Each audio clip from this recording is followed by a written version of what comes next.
fantastic Irish boy band, ladies and gentlemen. It's U2! U2!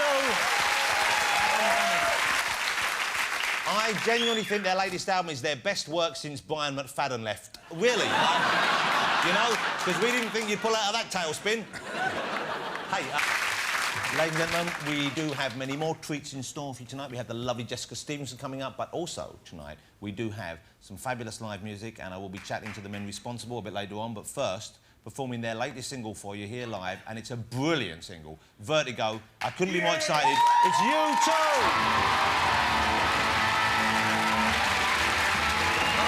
Live, Jonathan Ross.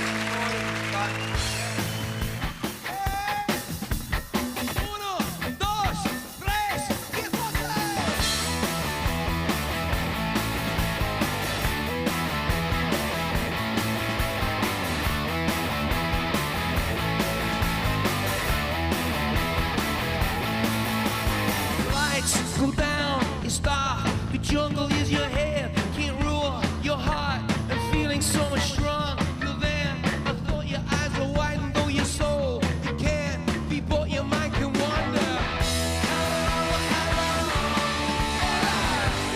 Please go, Vertigo, it's everything I wish I didn't know, so you give me something.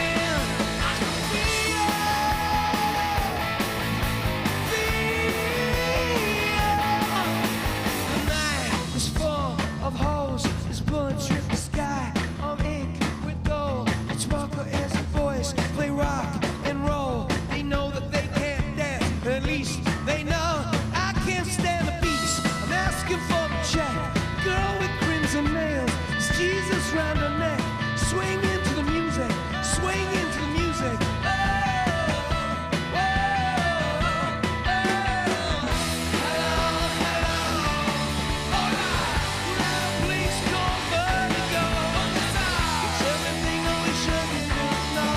So do give me something I can feel.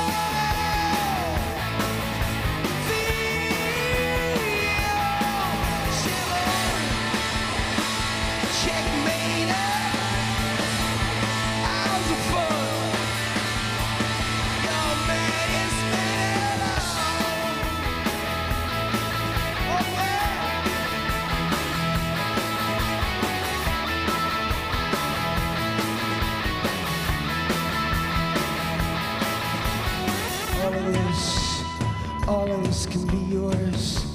All of this can be yours.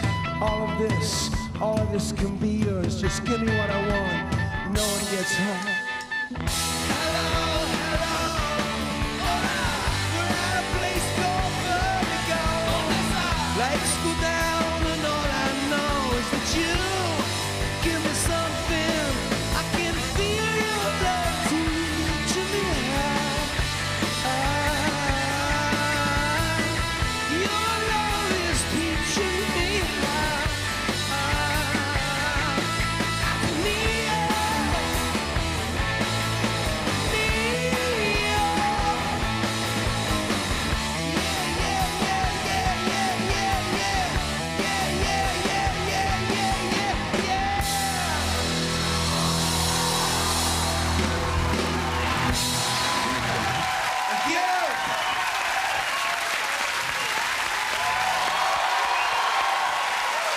U2, ladies and gentlemen, and they will be performing live and chatting later on in the show as well.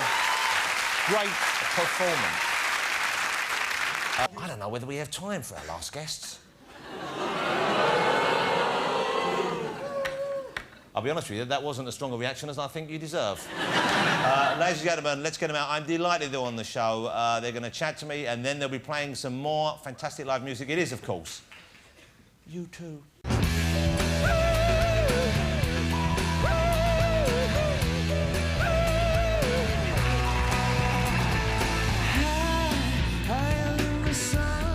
Shoot me from a gun. I need you to elevate me here.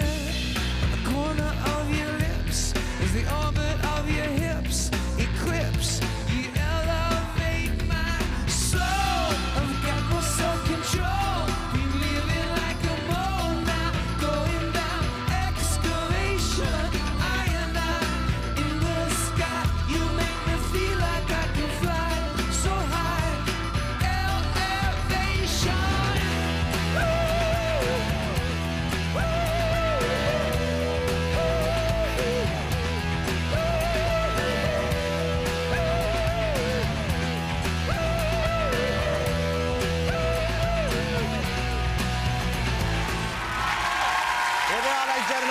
You too.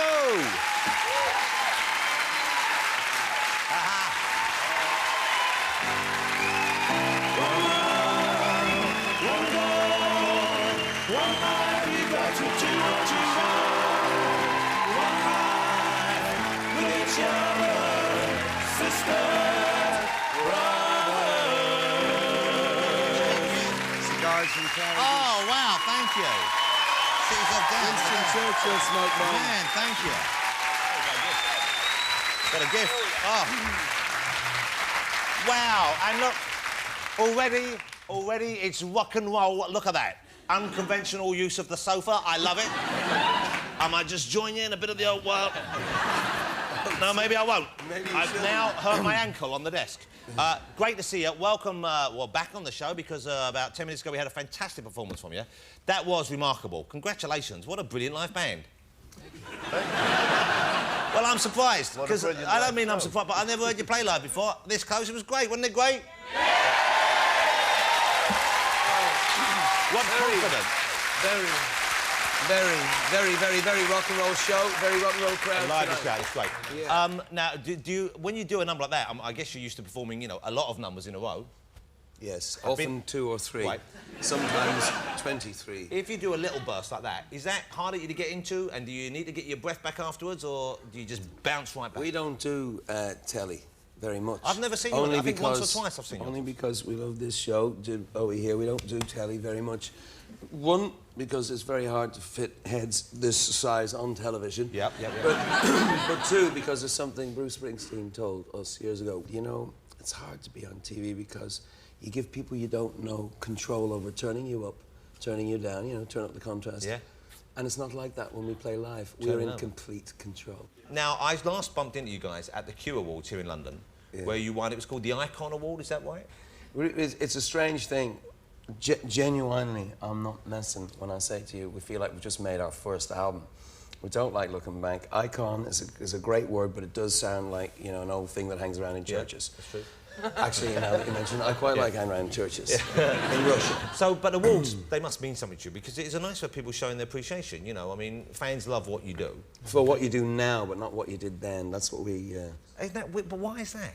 You genuinely don't like looking back. Never think about But it. even moments which you must know were successful, which you know... Like the mullet. Well, no, but even then, when you look at... Obviously, we all had dodgy haircuts when we were young, you know. Some of us still have them. We're not that different, Bono. I really wouldn't start throwing stones. But you know what I mean? We look back on those shows. When I see the old clips of you guys and your old videos, they stand up. I mean, they're solid. There's no doubt about it. And you're not comfortable looking back at stuff? No. For instance... OK, that one might be a bad one, I admit there. There's one very bad haircut there, has to be said. I didn't know you were in the Thompson Twins. But joking aside, the level of performances, you can't be critical of your past. I mean, I know you've had a few albums that maybe weren't what you wanted them to be, or... No, live was always where we lived. That's where we weren't crap. And, you know, a lot of bands had everything else. You know, they looked good, they had the right shoes, they had the right... everything. They just had everything but it. Yeah. And we had, you know, nothing but it. And I think we do have something very special, but we've only just figured out right now. You know, Edge has just got the trainers right now. Yeah. It's taken 20 years to figure that out. Well, let's talk about a moment that you really won people over, I think, on a bigger scale than perhaps you had before. And this was thanks to a live performance. You know I'm going to go with this now. It's Live Aid, of course. Live Aid, yeah. Now, whenever I get together with people, I meet people I don't know very well from my age group, I'll often say to them, where were you when Live Aid was happening? I think I know where you were when Live Aid was happening. I still remember seeing you on stage, and that must have been quite some moment. I mean, did it feel like a bigger moment? Did it feel like a different gig to regular gigs? Well, we thought we'd completely blown it. There was a walkabout, and we had to cut a song short in the set because it took Bono a little longer than normal to actually get off the stage and find his way to where the audience were, because Live Aid was, instead of the usual, like, 10-foot, there was about 30-foot gap, because it was, like, for the cameras and everything. Yeah, so it took a long time. It took about 2 minutes, and we never got to play the So- last song. We didn't you're get to play playing the a gig. single was the vibe. That was the vibe. We didn't get to play the single. We didn't get to play the single. What are you doing hanging out with people in the crowd like that? You know, it was Firing Squad. You don't have to face Firing Squad regularly. I didn't want to open up our Do you wounds here. I understand don't want to draw a rift between you. I'm happy you're still together. But you understand. Oh, right, well, maybe one of you guys could sit between these two. Let's have a look. This is Live Aid, which there's a big DVD out to celebrate Live Aid, which was 20 years ago.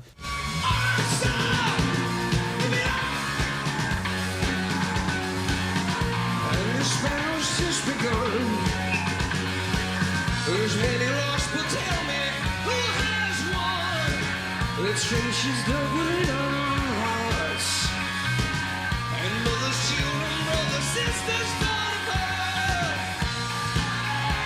Someday,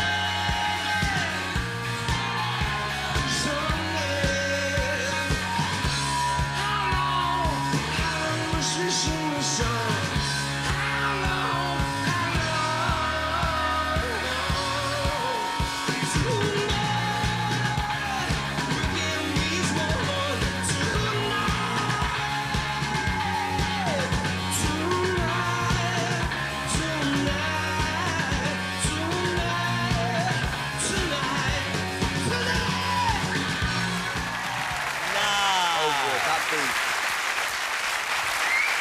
That's great, and that... Did you guys hang out together with any of the bands backstage, or were you just in and out? We were in and out. Like Bono stayed till the end because you were in the... I remember, I remember asking rather the stupid question of Pete Townsend. I said, you know, I'm just standing there beside, you know, my idol. Our band, you know, the Who was just everything we wanted to be, and I just said, like, I was trying to think of something I could say to this great genius. So I said, are you nervous? Like that, and he just said, don't be stupid. He said, I'm nervous when I meet my maker. I'm not nervous going on in front of him. I don't care how many punters. Oh, well, he was in a bit of a grumpy mood, wasn't he? You're not all from Ireland, are you? Adam, you're from somewhere else, aren't you? I was born in England, yeah, and moved to Ireland when I was about 6. So you pretend to be Irish for the sake of the band? I have an Irish passport. I'm entitled to an Irish passport. Well, where did you get He changed his British passport for an Irish passport. Why on earth would you... What on earth were you thinking? I just felt safer. Well, now you've got enough money, you could change back. Actually, you can keep the two. Where do you guys live? Do you live, well, I guess you have places all over, but where do you call home? Where do you think of as home for you now? I think still for all of us that would be Dublin. Dublin itself? Dublin. It's been good to us over the years. Yeah. Dublin. Dublin. It's small enough that, you know, you can't be that famous in Dublin. Let's talk about the people you meet at the moment, because your kind of day job, I guess, is trying to change things. There's a picture of you with Nelson Mandela there. We've got pictures of you. We can find pictures of you with just about every major mover and shaker, every world leader. There's pictures of you with George W. Bush. I don't know how much time you had with him, whether he listened to you, whether he understood many of the words you were using, because I believe he doesn't get the highest score at Scrabble, if you know what I'm saying. But how do they respond? Do they kind of say, yeah, we want to change this as well, or do they brush you off? Or what's the kind of generic response you get, the normal response? There's some 4-letter words I think he doesn't like, for sure. But I found them to be very respectful. I mean, they look at me a little odd at first. I'm like some sort of exotic plant. And, well, you know, they're just kind of looking at this, walking into their office. I dress like I dress. Well, you don't dress like that, do you? I do. No. And, well, when I first went in to see Bill Clinton, I had a posh coat on. I had like a cashmere coat. Yeah. And underneath it, I was wearing kind of combats and a T-shirt, but it was really, really hot. So I had to take it off. And I walked in, I looked like, you know, our road crew, and they looked pretty good. Yeah. And he just burst out laughing. I don't think they had people in the Oval Office, you know, those. Yeah. But I'm wondering how the rest of the band feel about the fact that they're off trying to maybe finish an album and you're having tea with Kim Jong-il and Jack Chirac. You know, there must be times when they're thinking, well, where are your priorities, Mr. Bono? He says it's really hard work, and we do believe him.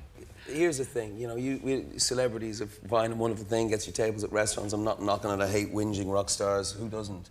But it is a bit ridiculous, you know, and we live in, it's oppressive almost. I'm just trying to use mine to do something with it. You know, I have this spotlight, I want to use something with it. And that day, you know, looking at Live Aid there, that changed my life. It ruined my life if I think about it.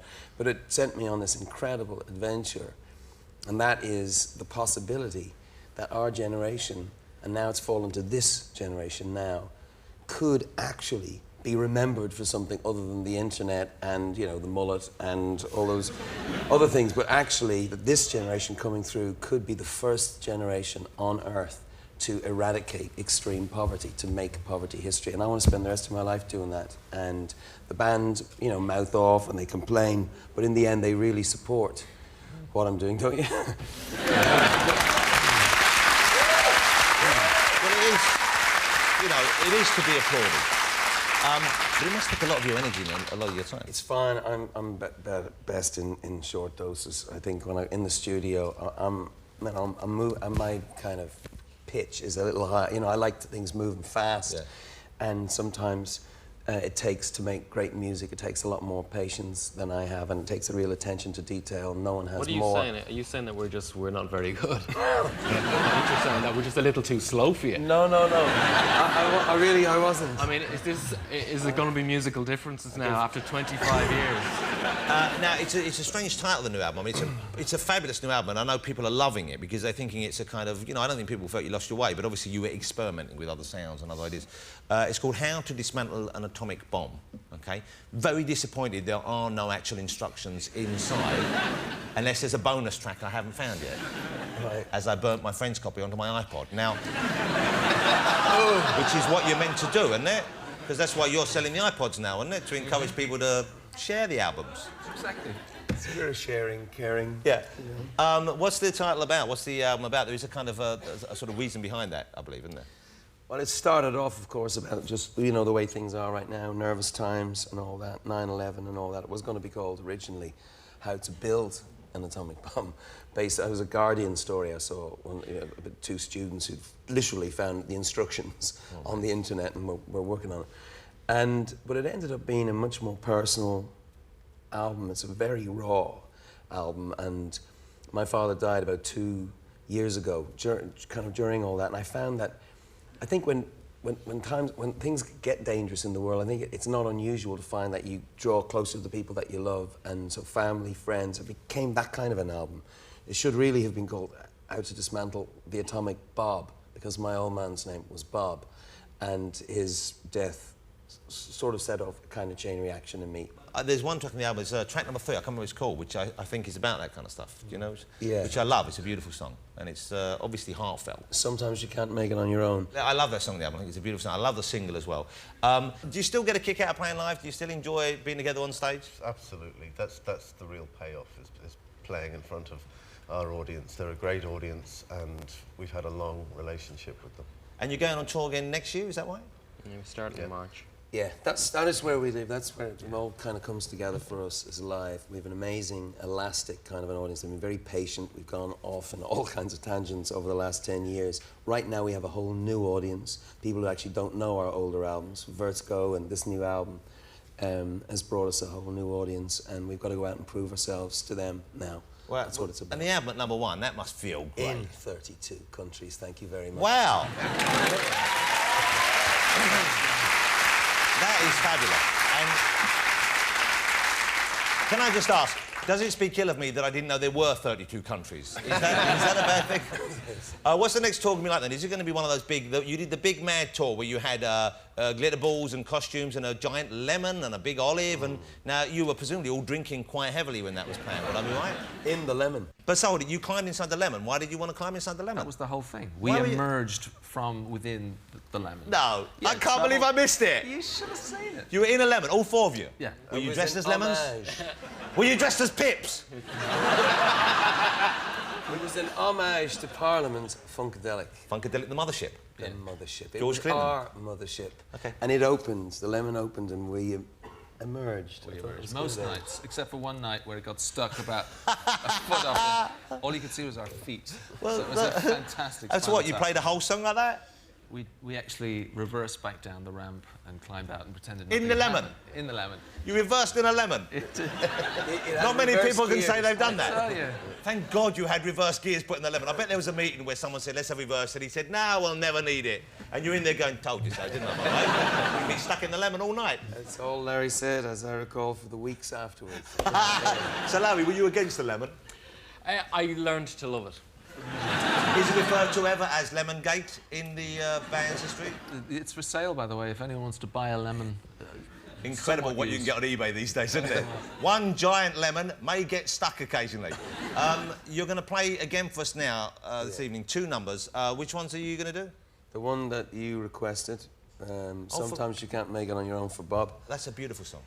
And something, our first single. So. That's way back when. Our first ever single. Your first ever single from the 50s. Wow. Wow. That's Splish Splash, isn't it? Was that right?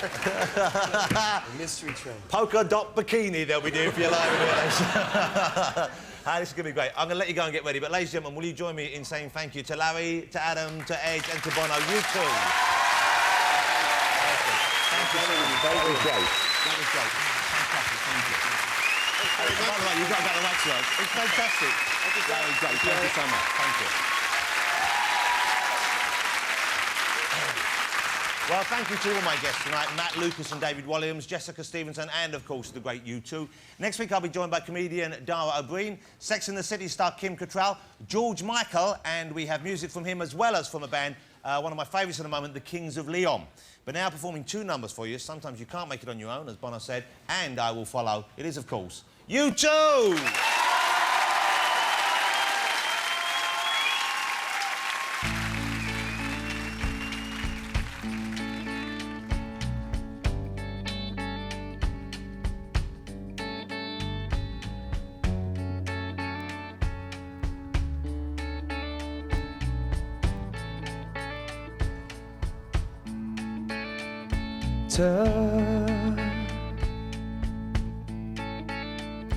You think you've got the stuff, you're telling me and anyone you're hard enough. Don't have to put up a fight, you don't have to always be right. Let me take some of the punches for you tonight. Listen to me now. Need to let you know. Don't have to go it alone. And it's you.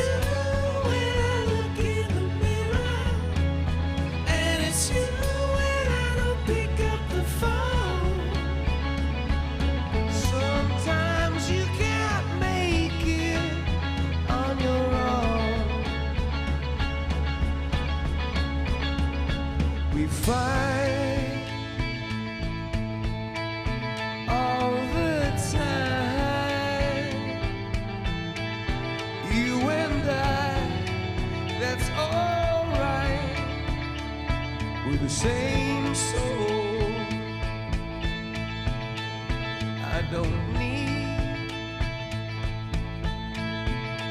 don't need to hear you say that if we weren't so alike, you'd like me a whole lot more. Listen to me now. I need to let you know. You don't have to go it alone.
goodbye.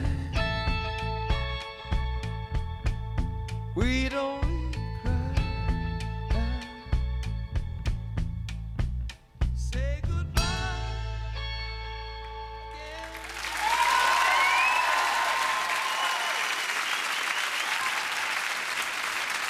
Thank you. Right, this is our first single. Much respect to Jonathan Ross. World class. Now break the glass. Turn over the seats. Lift it up. I will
Thank you.